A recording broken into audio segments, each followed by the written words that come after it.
We're recording. Oh, Lord. Okay. We got that. We got this. God, that lighting sucks. Fuck it. We're doing it like this today, because I don't have too much fucking time, right? I could do this take 5 or 6 more times just to make it right, but I don't have time. I don't have fucking time. I've been so fucking busy between a whole lot of new things, right? And I really, really, really wanted to talk about Double or Nothing because, once again, everything that I said about it before going in, completely fucking right.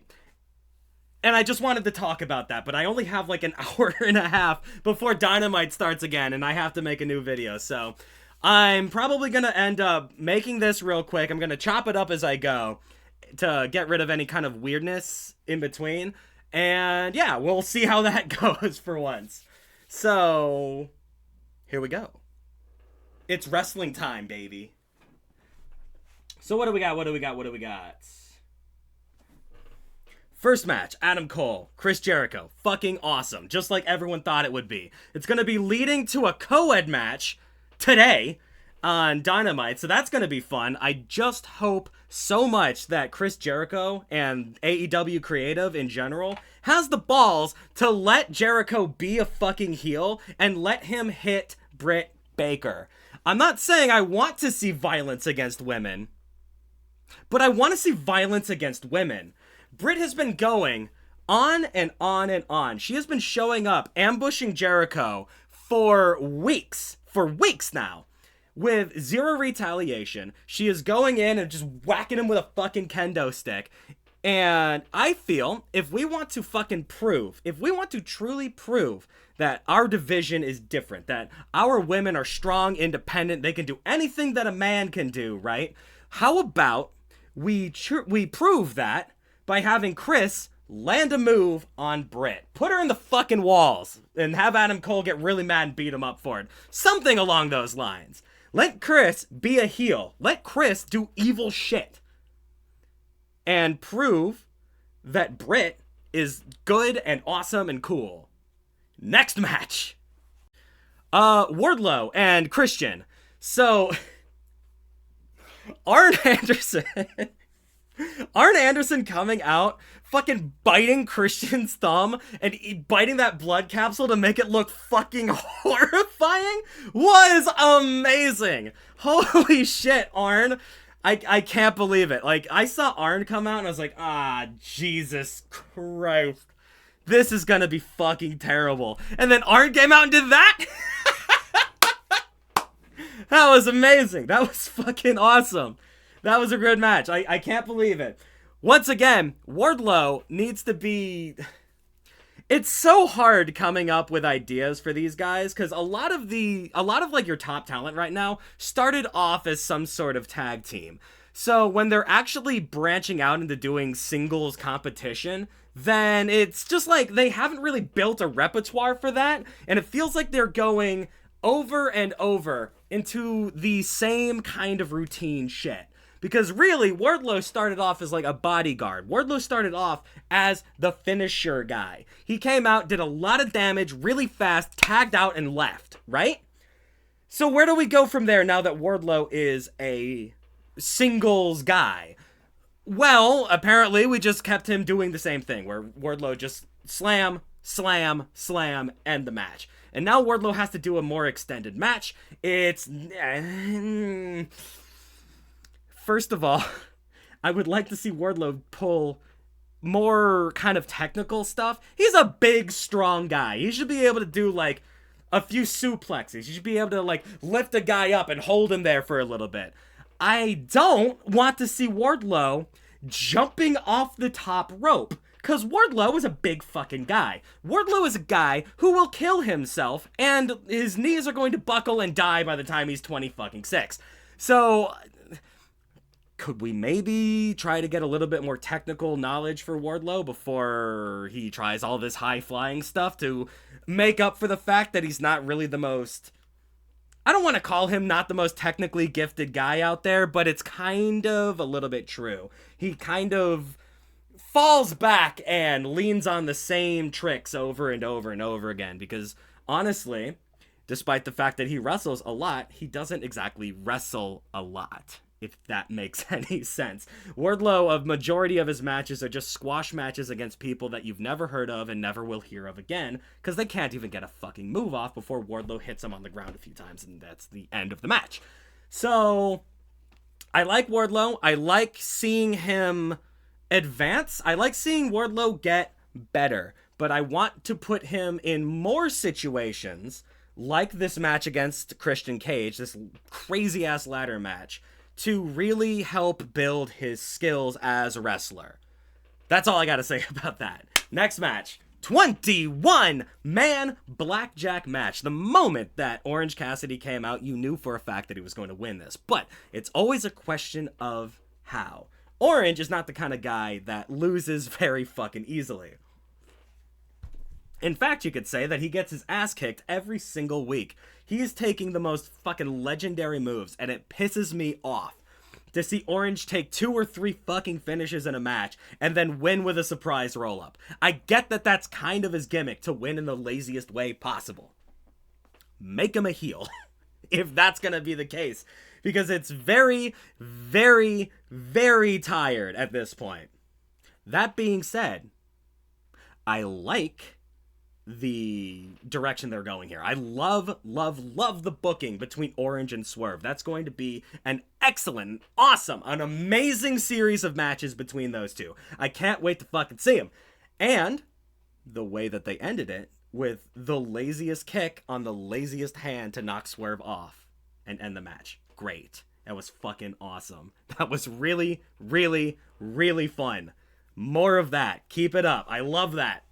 Next match! Just as a quick aside, I would like to say that the women's division got 15 fucking minutes of match time in a 5-hour fucking program.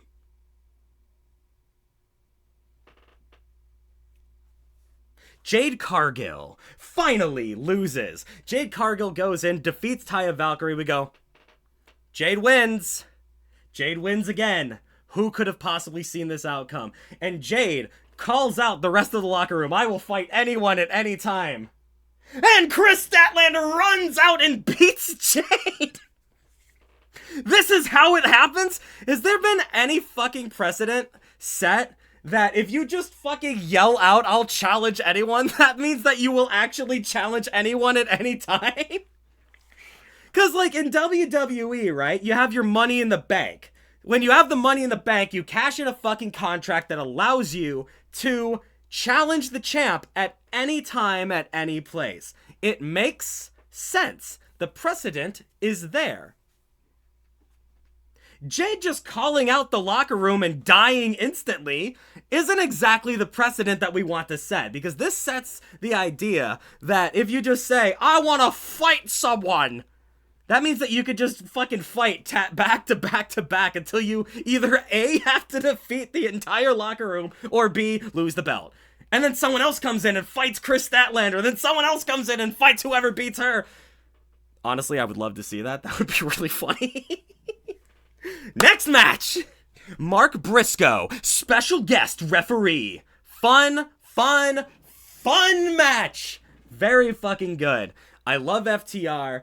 I'm starting to warm up on Jeff Jarrett a little bit, and I love Briscoe. I love everything about Briscoe.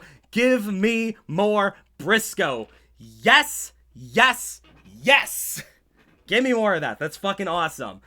When fucking Jeff Jarrett's wife fucking hit Aubrey, the entire fucking place erupted in fucking wails of anguish because you don't fucking touch Aubrey. Aubrey is untouchable, you fucking fiend. You villain. How dare you? How dare you? Die! Die! Awesome. It was so fucking good. But seriously, don't you fucking dare. Don't you fucking dare. Next match! Well, I called it. Fatal 4-Way Championship match against the 4 Pillars. Did any of you even have a doubt that my evil son wouldn't come out on top? Did any of you even think for a moment that MJF wasn't going to win against all the four pillars after he has single-handedly slain all the four pillars? Don't talk about the times he lost. He was obviously fucking cheated. How dare you? How dare you fucking question my evil son? I will find you. Honestly, awesome match. Incredible fucking match. They were doing some crazy shit. Four-way pins. Fucking four-way pins that were rolling on each individual guy. 1, 2, 1, 2, 1, 2. Fucking four-way submission holds trying to get anybody to fucking tap out first.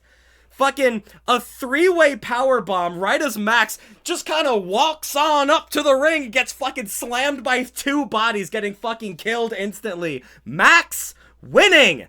Yes! Yes! Awesome, awesome, awesome match. Incredible. It's everything I could have possibly wanted out of this match.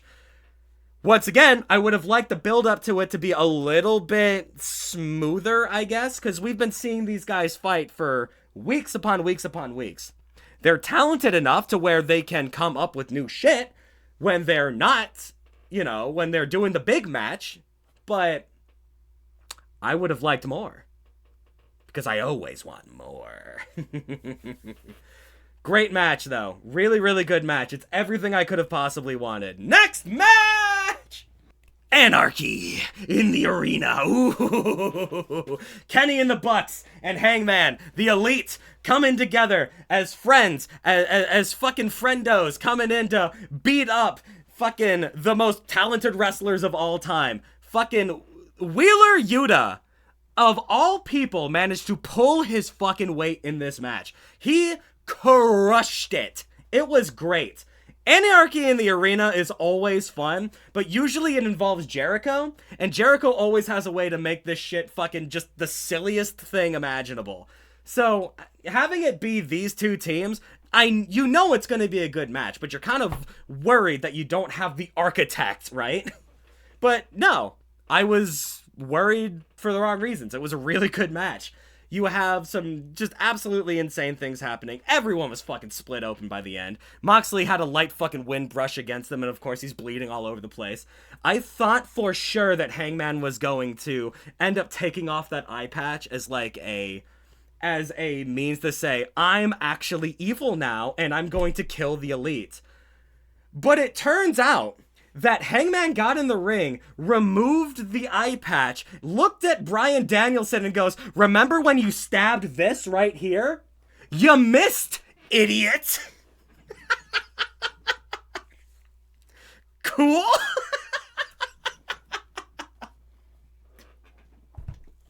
Good match. Everything about this was a good match. I fucking loved everything. I have been in a fucking downward fucking spiral because AEW is fucking awful at booking those couple weeks before a pay-per-view, right? But the pay-per-view always fucking hits. It's always good. And that's all I gotta say about that. I'll see you guys in a couple hours when I upload my fucking Dynamite video. Let's go!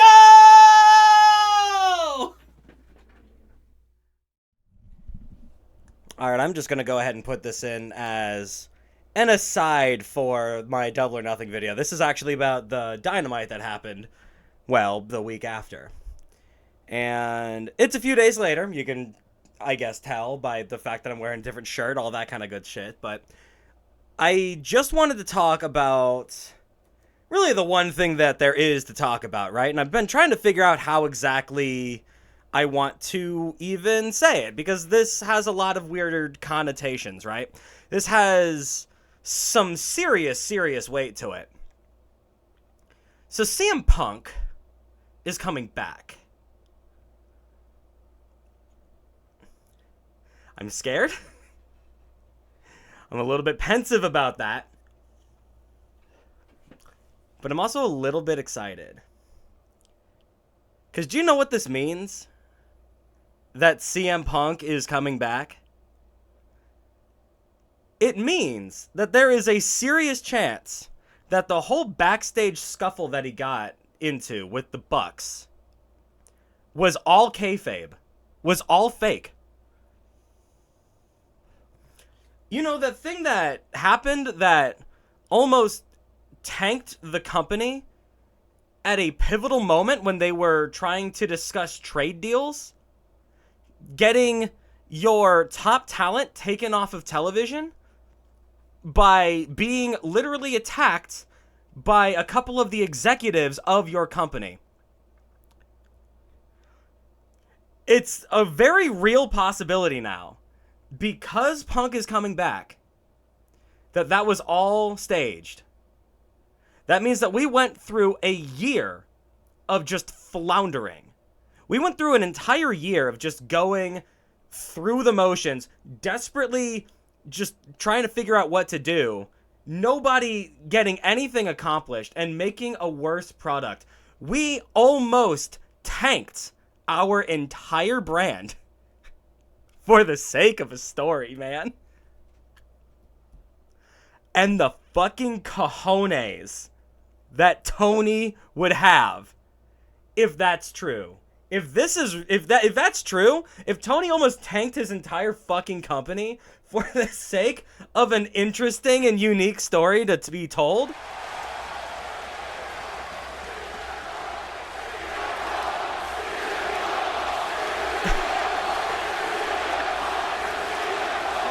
see y'all next Wednesday.